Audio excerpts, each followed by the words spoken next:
Hello and welcome to Sid Meier's Civilization 6. My name is Chris, and today I'm going to be doing a game as Persia, Cyrus of the Persian Empire. Now, if you're one of the 5 or whatever people who happen to have seen a earlier video I posted of Persia, then first of all, I super appreciate that. Second of all, you might be wondering why I'm starting over as opposed to finishing that series. And the reason for that is a couple of reasons. First of all, it was a while ago. Haven't really had a chance to do this since then. When a game's so old, it can be hard to come back to it. But the main reason is actually more that I don't think that I perfectly demonstrated what I wanted to pull off in that video, which is showing off the raw power of the Immortal unit. And the reason that didn't go so well, if you watched another game, is mainly because one thing, I didn't manage my units super well, but mostly because I founded a religion. And as I said, as I always will say, religion is kind of a trap in Deity on high levels.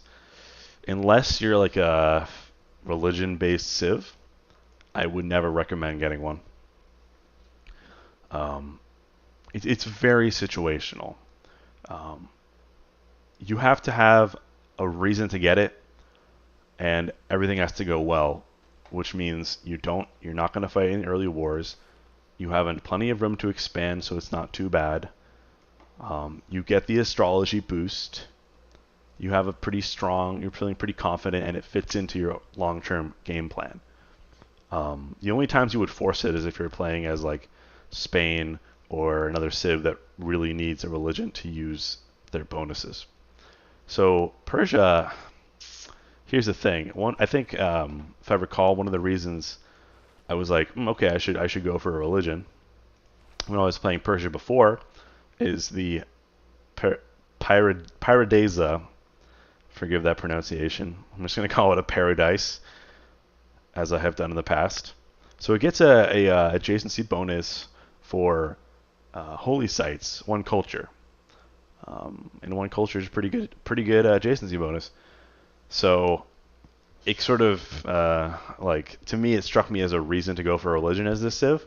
But actually, having more experience now, I think that Persia is one of the civs that you should virtually never go for a religion as on high difficulty single player games. And the reason being is because one of the requirements for getting religion is you don't have anything better to do. Persia has something better to do in the ancient and classical era, and that is get this sweet baby here, the Immortal. So, to sum that all up, to recap, basically in my first posted attempt as Persia, I made the mistake of trying to get a religion and rush Immortals, and I ended up just reaching out in 2 different directions and not really getting a strong momentum either way. And I really wanted to show off the Immortal to people who maybe don't understand how godly it can be. And so that's what I'm going to do. And now, finally, to this freaking game. I'm debating on whether to move. This is a fairly mediocre start. It's not the worst, but the reason I say that is due to the lack of hills. And it's grassland. So basically, there's quite a shortage of production, at least until we get lumber mills. But that's a ways away, and this is our capital, so that's a bit frustrating. But I'm not going to pussy out. I'm going to stick it out with my weaker start. And let's go. And so here's a big tip. First tech, Animal Husbandry. 90% of the time. Why Animal Husbandry? Well, the reason number one is it doesn't exactly matter what your first tech is, because you're not going to use anything from these 3, or I should say 5, anytime soon. You have to build a scout, then maybe you'll probably build 2 scouts or a slinger or something. By that time you'll have like several techs, so it doesn't exactly matter which tech you go for first. Okay, but why Animal Husbandry then? Because since you can kind of get whatever, what is most urgent in the early game is archery more than anything else. Even as Persia. The reason being, when shit hits the fan, you want to have archery if shit hits the fan. Now, I'm not saying that's common. It's not that common that you're going to get into like serious military engagement in the ancient era. But if you do, you want to have archery ready. And so Animal Husbandry is the prerequisite for archery. So it's really that simple. I will say, if you don't have any pastures anywhere near you, you could justify getting, say, mining instead. Let's say you have like quarries but no pastures. Just get something that your builder will be able to use. You know what I mean? So if you have like pastures, make sure you get Animal Husbandry, and that's the best one for the archery reason. Now, what to build second? So it's been 6 turns. I have not encountered anything really. I haven't encountered the coast. I haven't encountered another civ. I think there's a fair amount of land out there for me to explore. It's a standard size map, so it's nothing tiny, and it's continents, so I know this is a fairly most likely a substantial landmass. So I'm going to go ahead and get 2 scouts. Scouts, it's pretty hard to get too many scouts. So what do we have here? Looks like we do have a neighbor. And there we have the coast. So my plans might slightly change. Have changed 1 turn later, but I still think it's worth it. The reason being, more than anything, is how powerful first meeting city-states is in this game. If anything's OP in this game, it's being the first person to meet a city-state. And getting that free envoy, like, if you meet, for example, a science city-state in the early game, that's 2 science right off the bat. And I only have 3.5 right now. So that's almost a 50%. I'm sorry, that's a 35-40% increase in science. So that's pretty damn huge. It really helps you snowball. And just like with pretty much any game, the beginning is what matters most, because if you get off to a good start, you start to snowball.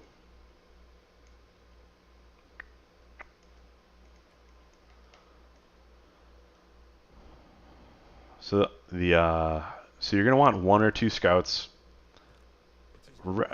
depending on what you discover in the early game. Basically, if you feel like there's gonna be plenty of land to explore, you're gonna want to get that scout, that second scout. And if in doubt, just get the second scout, because you can get. Oh my god. Well. It's only 1 turn left. I might as well finish. That's kind of funny. You can get these camps. You can get you can get the tribal huts. You can get, and most importantly, as I said, the almighty city-states. And then after that, you're going to want a slinger, because it's sort of. Although I might skip that. It kind of depends. Nah, I think I won't skip it. Craftsmanship. Hello, Frederick.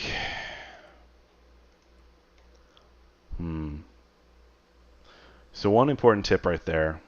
Whenever you meet a civ in the early game, do not tell them where your cities are. In this case, I couldn't see it because of the screen pop-up, but he can see my city anyway. So that's kind of a bummer, because if the AI finds you in the early game, they start with a decent army. They will perceive you as weaker and immediately will decide to attack you, because they don't get any warmonger penalties anyway in the ancient era.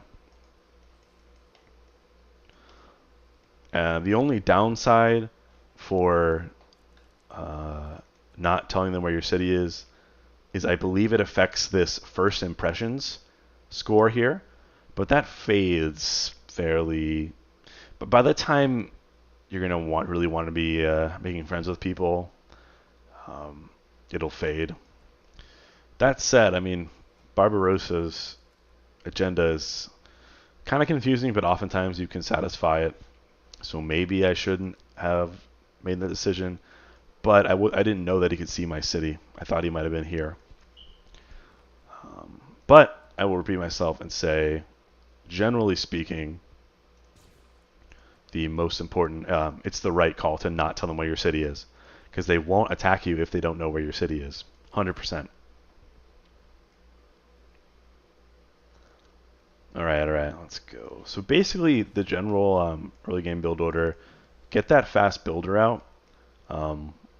This is actually a slight departure from what I previously described as like the best way to start.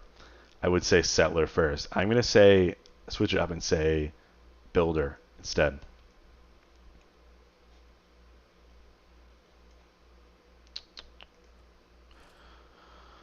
Hello. All right. That is actually Alexander. I think that builders are essentially the best thing you can build at any given time. Along with settlers. No, think of it this way. For X production, whatever it is, 50 production base, which goes up over time. It does climb much higher, but for 50 production, I'm going to get plus 1 food, plus 1 gold, plus 1 production, plus 1 amenity. Let's say I build a second builder, it's like 60 production or whatever it is. That's going to be plus 1 production, plus 1 food, plus 1 housing. Basically, economic, like in terms of cost benefits, improving terrain is just incredibly powerful. Because let's say you want some science, right? The no duh answer is get a campus. But the thing is, you get science from population. 1 population is equal to I believe it's 2/3 of a science, and yes, and yeah, I'm sorry. 1 population is 2/3 of a science, or in other words, 3 population is 2 science. Okay. Struggling a little bit here. It's been a long day. So you actually get science from just growing your city. So you get science from improving terrain, getting food, getting housing, getting production. It's very, very good. Now, I guess the big thing is, let's say I have a bunch of like some cities. I have like a fair number of unimproved tiles, but I also have more land that I want to expand to. The question becomes, wait, should I prioritize getting those settlers out really fast? Or do I prioritize improving my land? And I have shifted my personal beliefs. You used to be the one to say, always expand first. As fast as you can. If you can expand, just do it. Oh wow, the quick speed threw me off a bit. I thought I needed more gold for this. I could have bought this slinger a while ago. I waited till I had 140 gold. I forgot I play on quick speed for recording. That's alright. Anyway, as I was saying, I believe it's more important to prioritize improving tiles. The reason is, there's a few reasons. Improving those tiles is a much faster way to strengthen your empire overall. It's a faster way to get settlers. What I mean by that is, if you're working 2 hills and you put 2 mines in those hills with the builder, then your settler will come faster. Whereas if you build a settler and then build builders, the whole process is significantly slower than the other way around. And the biggest reason is, let's say I improve my terrain instead of settling, for example, right here. That's a bummer, right? Long term. It seems like a bummer, right? Like, because ultimately, yes, getting another city is better than just improving a city. But the thing is, a settler and a city is a big investment. It takes time. You have to build a settler, get it over there, plop it down, then it's at one population. You have to slowly build it up. You improve the land. Eventually, it becomes useful. In the meantime, the person who settled there is investing a lot of resources, and you are strengthening your already powerful city. And that's significant because they have sort of weakened themselves and stretched themselves thin. You are in a much better position to attack them and actually double benefitly. Sorry, benefit doubly because A, you get that city anyway because you take it from them, and B, they're the ones who paid for that city. So you get to knock down your enemy while taking the city. A more simple way of saying that is if you neglect expansion, it's kind of to strengthen your city in fundamental ways, like getting builders out is the primary way, or getting some necessary infrastructure like a granary or a watermill. If you lose out on expansion, that's okay because you're in a position to punish that expansion. Because your city is strong, and they just put a fresh city and spent resources from their first city to get that seller out there. So always have that in mind. And as back to my original point, which was, I believe it is more important to improve your territory that you have already rather than grab new territory as fast as you can. And it's funny because in Civ 6, there's no penalty for having more cities. So in a sense, it is good to have as many cities as you possibly can. There's no downsides. And I originally kind of thought that was coming from Civ 5. I thought that was kind of a criticism. But for the reasons I just described, I do think I'm warming up to the developer's choice regarding balance.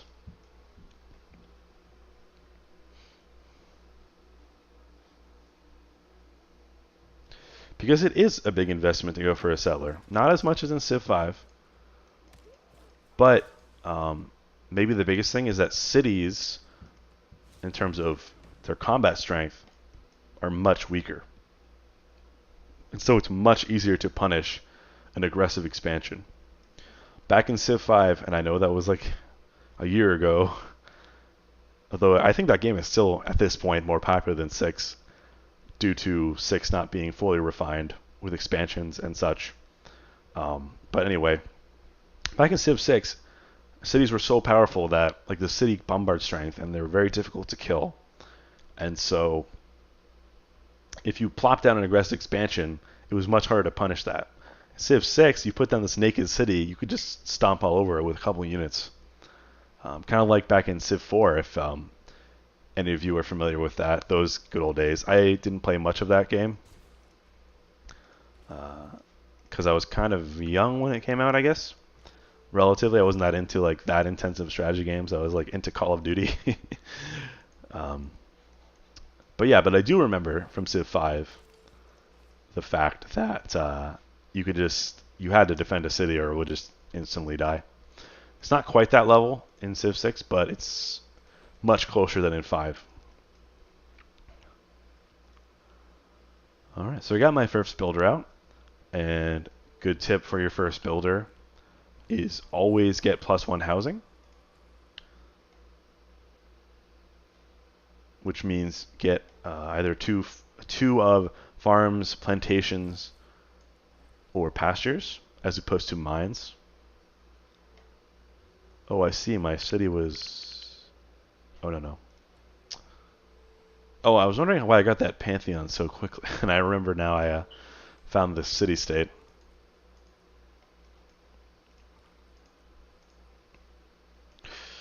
So, I get my choice of Pantheon pretty fast, which is very nice. Now, I can never remember So I have cotton and I have tobacco.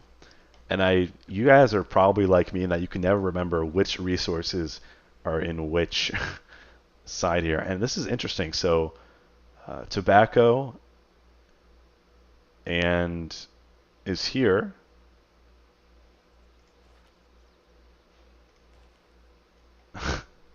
Tobacco is here, cotton is there.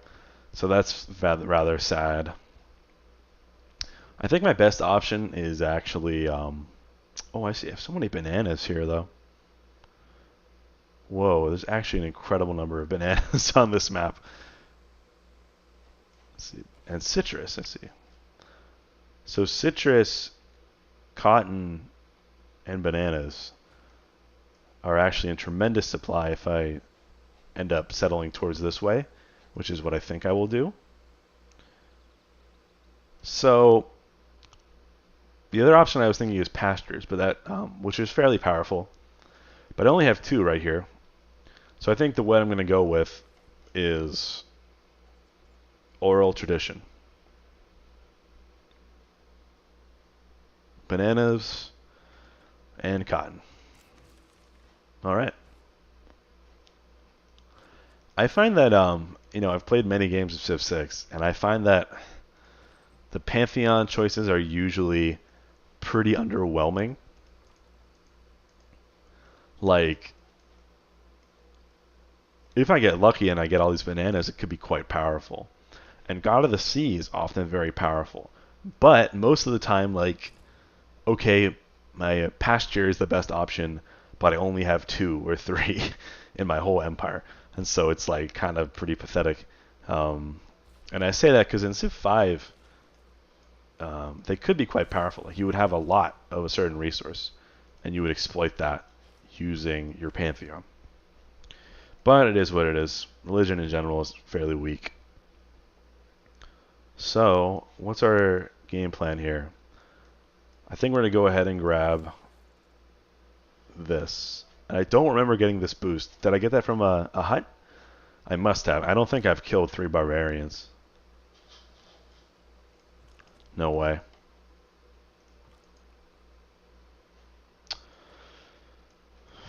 Wasn't paying attention because I was talking. Oh well, you're going to make the long journey here. So our general game plan is, even if I'm rushing, I like to get 2 cities. It's a very powerful way to snowball in the early game. Even before you get early empire. You could argue that you should wait to get early empire because colonization is so powerful. Plus 50% production is an enormous amount of production. This is true. But it's often very difficult to get to, with most starts it's difficult to get to 6 population with just 1 city. This case we'll probably get there pretty fast because of all the grassland. But normally it's pretty hard to get to 6 pop before you get early empire. Whereas it's very easy, and it's pretty good timing when you get that quick settler. And as I've said before, as I was talking about earlier in this video, it is important to groom your city first. But once that's taken care of, your second most important thing is grabbing as much land as you can get your greedy hands on, because more land equals more of everything. More cities equals more of everything.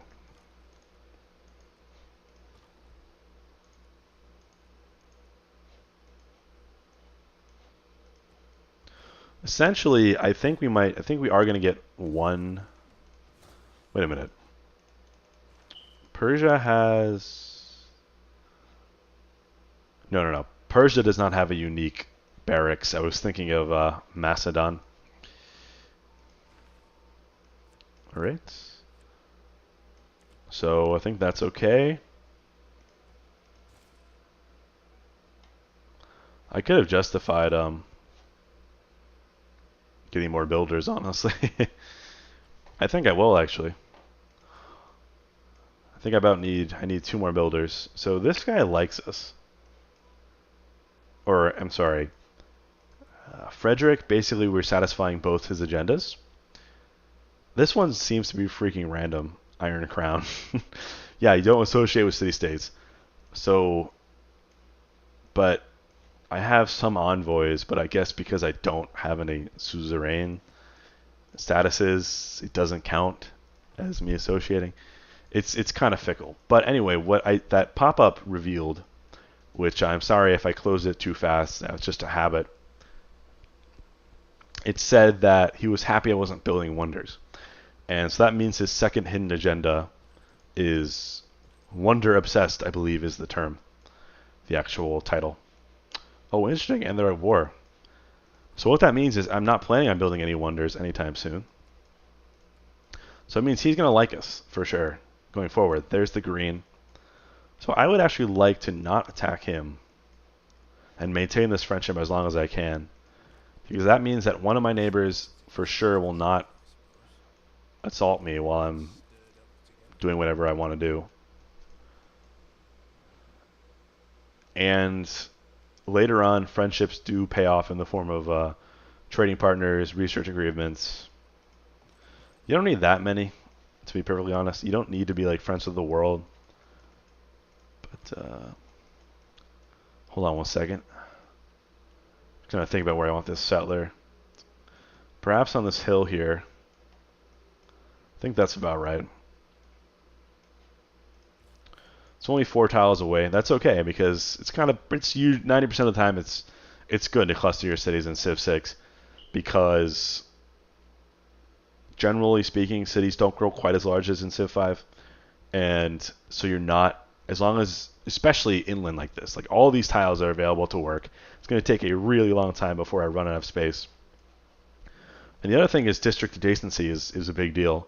So if your cities are close, it's much easier to have closely adjacent, to have your districts line up. And that counts for things like that. Also keep in mind industrial zones, entertainment districts. Those have like 6 tile radiuses, and you want those to be as tight as you can. So we are actually going with Ilkum here, in accordance with my tried and true principle